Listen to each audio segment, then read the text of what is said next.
Hello বন্ধুরা, কেমন আছেন? আশা করি ভালো আছেন। তো আজকে নিয়ে এলাম একটা পুরনো স্মৃতি, যা ছোটবেলা আমরা বায়না করতাম বড়দের কাছে।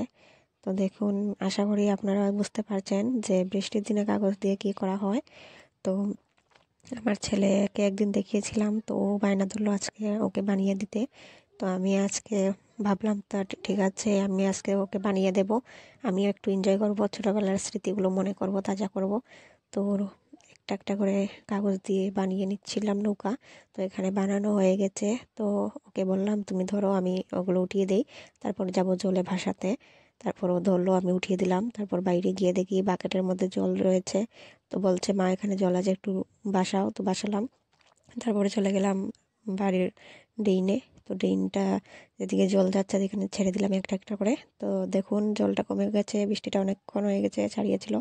তাই নৌকাগুলো বেশি সুন্দরভাবে ভাসছিল না। তো কিছুটা এনজয় করলাম এখানে আজকে।